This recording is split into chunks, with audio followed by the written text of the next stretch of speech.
সম্মানিত দেশবাসী, আসসালামু আলাইকুম ওরহমতুল্লাহ।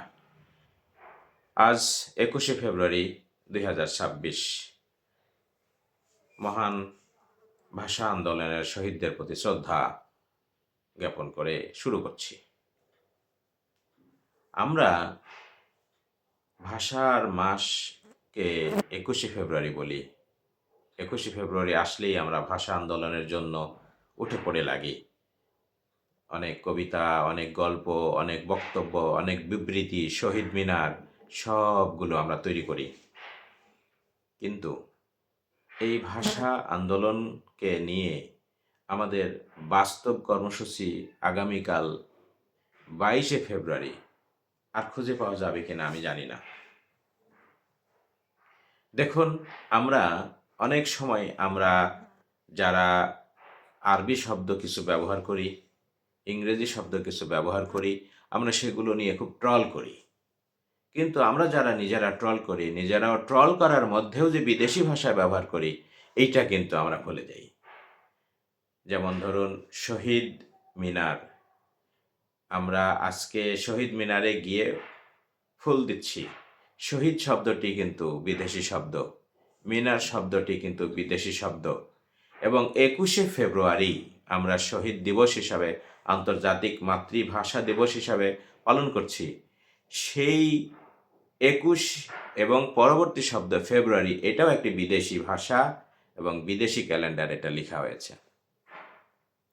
আবার আমরা স্লোগানে দিচ্ছি আজাদি না মুক্তি, বলছি আজাদি, আজাদি বিদেশি শব্দ। আমরা বলছি ইনসাফ কায়েম করতে চাই, ইনসাফ বিদেশি শব্দ। আমরা বলছি জুলুম করা হচ্ছে, জুলুম বিদেশি শব্দ। আমরা বলছি আদালতে মামলা করো, আদালত বিদেশি শব্দ।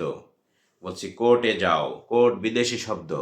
আপনার পরিবারের কেউ ব্যারিস্টারি ডিগ্রি অর্জন করেছেন, খুব গর্ব করে বলছেন যে আমার ছেলে বা আমার মেয়ে ব্যারিস্টার, আমার ছেলে আমার মেয়ে অ্যাডভোকেট, আমার ছেলে আমার মেয়ে আমার আত্মীয় minister, MP, member of parliament. এগুলি সবগুলোই বিদেশি শব্দ।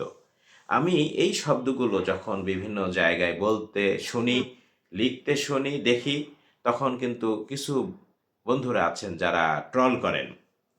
কিন্তু আমি বলতে চাই, না ভাই, এটা ট্রল করার বিষয় না। এইটা এমন একটি দেশ, এমন একটি জগৎ যেখানে মানুষ ওই বিদেশি শব্দগুলো বলেই স্বাচ্ছন্দ্যবোধ করেন এবং বাংলাদেশের নাগরিকগণ খুবই সুন্দরভাবে তার মর্মার্থ বুঝতে সক্ষম হন। সুতরাং এই জাতীয় শব্দগুলোকে বাংলার সাথে মিলিয়ে সৌন্দর্য বৃদ্ধি করেছে নিঃসন্দেহে, এবং আমি মনে করি এই জাতীয় শব্দগুলো আমাদের সাথে থাকবে, ছিল এবং আছে।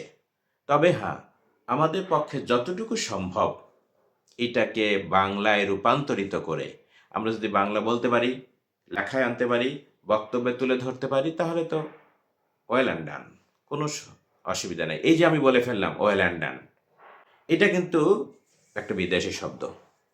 আমরা মোবাইল ব্যবহার করি, আমরা ভিডিও করি, আমরা ব্লগ তৈরি করি, কন্টেন্ট তৈরি করি, টেলিভিশন দেখি, সবগুলোই কিন্তু ইংরেজি শব্দ, বিদেশি শব্দ। আপনি কোনটা বাদ দিবেন? কিন্তু মানুষ তো এগুলো বুঝে, কোনো সমস্যা নেই। এগুলো নিয়ে ট্রল না করে বরং এটা সৌন্দর্য বিকাশ যাতে হয় সেইটা নিয়ে ভাবা দরকার। ইউনিভার্সিটি বললে সবাই বোঝে, বিশ্ববিদ্যালয় বললে অনেকেই বোঝে না, রিকশার কথা বললে সবাই বোঝে, কিন্তু বাংলা বললে বোঝে না। এমনিভাবে আমরা আমাদের প্রাত্যহিক জীবনে যে সমস্ত বিদেশি শব্দ ব্যবহার করি, বিদেশি শব্দগুলোকে আস্তে আস্তে বাংলায় নিয়ে আসা আমাদের যায়, সেগুলো চেষ্টা করা যেতে হবে। কিন্তু এটা নিয়ে ট্রল করে অন্যকে ছোট করা, বিভ্রান্ত করা, এটা সঠিক না। সম্মানিত বন্ধুরা, আসুন আজকে 21শে ফেব্রুয়ারি মহান ভাষা আন্দোলনের এই দিনটিকে আমরা শহীদদের প্রতি শ্রদ্ধা জ্ঞাপন করি, তাদের রুহের মাগফিরাত কামনা করি, তাদের প্রতি শ্রদ্ধা জ্ঞাপন করি। এবং আজকে 2000 সাল থেকে আন্তর্জাতিক মাতৃভাষা দিবস হিসাবে যথাযথ মর্যাদায় জাতিসংঘের সদস্য দেশ সমূহের মধ্যে এটা পালিত হচ্ছে। এজন্য আমরা গর্বিত। এক্ষেত্রে রাষ্ট্রের যে সমস্ত বোদ্ধারা দায়িত্ব পালন করেছেন, উদ্যোগ গ্রহণ করেছেন, প্রস্তাব উত্থাপন করেছিলেন, তাদের প্রতিও সম্মান প্রদর্শন করি। আমরা আমাদের দেশটাকে সার্বিকভাবে গুছিয়ে নেবার জন্য অন্যকে সম্মান করি, অযথা ট্রল করে মাঝখানে বিভেদ না তৈরি করি। আসুন আমরা আমাদের দেশকে ভালোবাসার জন্য বাংলাকেও ভালোবাসি, দেশের মানুষকে ভালোবাসি, প্রতিপক্ষকে ভালোবাসি, শত্রুকে ভালোবাসি এবং ভালোবাসা দিয়েই আমি তাদেরকে প্রতিপক্ষ থেকে পক্ষে নিয়ে আসি, শত্রুকে মিত্র বানাই, বাংলা ভাষার বিপক্ষের মানুষগুলোকে বাংলা ভাষায় নিয়ে আসি। আল্লাহ পাক আমাদের সবাইকে এইভাবে দেশটাকে গড়ে তোলার জন্য সর্বাত্মক সহযোগিতা, আন্তরিকতা, ভালোবাসা, সম্মান, শ্রদ্ধা দিয়ে কাজ করার সুযোগ দিন। সবাইকে ধন্যবাদ।